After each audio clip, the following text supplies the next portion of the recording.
A recurring theme of mine is the novella, the novel, the tome I'm going to write one day called Rust and my relationship with it. That'll give you an idea of why I feel qualified to write that book. Right, so that's the section.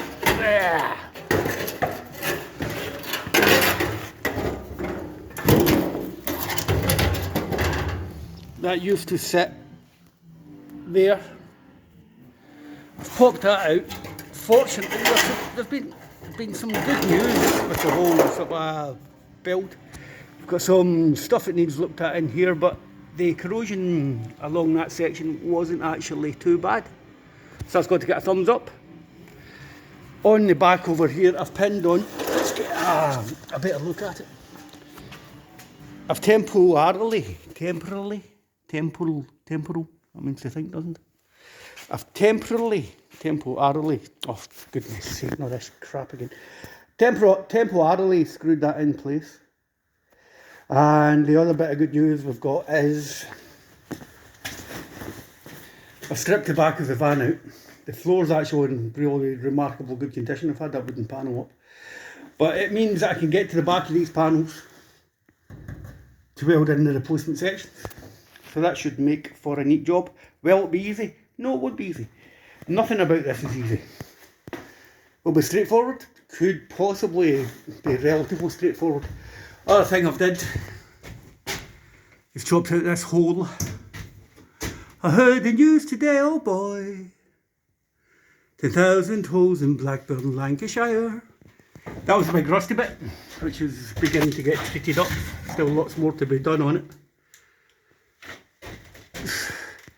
When I chopped this section out, which we're going to have a skylight in, the metal became really flimsy, as you can imagine. That's not where the manufacturer would have wanted you to put one of them, a skylight, a roof light, I don't know. It's not where the manufacturer would have wanted you to do it, and it should have been between that spar there and that spar there probably. However, it was to solve a corrosion issue that we had. So what I did was I welded in a steel bar across here, you can see it there. It's about 2 mil thick, and that's it all the way along. You can see where my spot welds were. Now, I've got major roof leaking paranoia. So let's go and have a look to see what I've done to try to stop the roof leaking, because that could be a nightmare. So, exposed the back of the van, pulled the floor up, that's all looking fantastic. That's good news. It's not going to act. When I pulled the floor up, especially these inner rings, and these vans tend to get hammered rotten, there's very, very, very little work to be done in them, which is fantastic. So there's another thumbs up coming from your Uncle Dog. That was a section we've cut out the side. The replacement inner panel held in place with a couple of clamps. You can see where it's going now, can't you? My goodness. That one goes on, that one goes on. I think the work below the passenger side door will be major, and the work, the passenger side door will be major, and I can't get the door open just now. I'm not bothered about it. And I think that's going to be quite a big job in there as well. However, anybody that's following the very disjointed series on the van build will know one of my recurring themes is don't overload yourself. Once I've worked out a plan, that should tack in there, get that section in, and we've got the whole replacement section that can go again be put in and tacked in. So I'm not going to think about the horrors that may lurk below that side door or the passenger door yet. Get this done and then have a look at that live example cam. So I think that's quite good, isn't it? Right, let's see if I can do this without falling over and killing myself. So my roof paranoia. The last time you seen this, I don't even know if I was up in the roof the last time. It was just a big mucky mess. So what I'm trying to do is, that's the 400mm cutout for the roof light. There are ribs in the roof, you can see them, that's in there, and they come down to here. What I want to do is take the fiberglass, so I've got a better shot, up to the same level as that rib, all the way round. I missed my finger. Take fiberglass up to the same level as the lip, the indentation, that thing, all the way around, across here as well, so that when the roof window, don't even know what you call it, roof window goes in, that's all going to be nice and flush and flat, and the seal will be nice and tight and watertight. That's quite, it's been a lot, again, nothing's easy, you just have to chip away at it. There's a lot of work been done since the last video upload.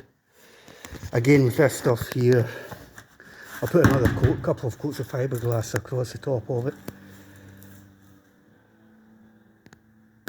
Then maybe put some of the bituminous, is that right? Put some of the stuff I've been using for sound deadening in the roofing flashing. That's good for waterproofing, and hopefully, we are going to have a watertight sunroof. If that doesn't work, I really don't know what will work. Still a lot of work to be done. I'll put another coat on it tonight before I go, then I can start levelling it out. Now, I've noticed recently my speech impediment. When I talk, I can't actually hear it. It wasn't until I had and all that stuff's been filled as well. I can't actually hear it when I speak, but when I listen back to the videos, I've got some real issues with L's, R's and W's. So saying things like roof light, etc. is a bit of a tongue twister for me. Don't know why I've never noticed it before. So again, all the way around here, there's been a 2mm steel bar welded in place to give us a bit of extra thickness so we can get this up to that level. And when water comes down, rather than it lying in these channels, that would be the adjacent channel there, so I've kind of filled this up with fiberglass. Hopefully the water will roll down it and get out in my life. So I think that's a pile of work. Let's go down the ladders and not kill myself. Oh God, here we go. It's going to be one of the YouTube, what do you call it? Suicide videos, accidentally. So, slow progress. We have about a week since the last time we've been on. However, it's getting there. And as I say, I don't think that panel is going to be too bad. If we have a look at that screw there, if my shite phone, sorry Anna, God, if my sister sees that I'll get a dig.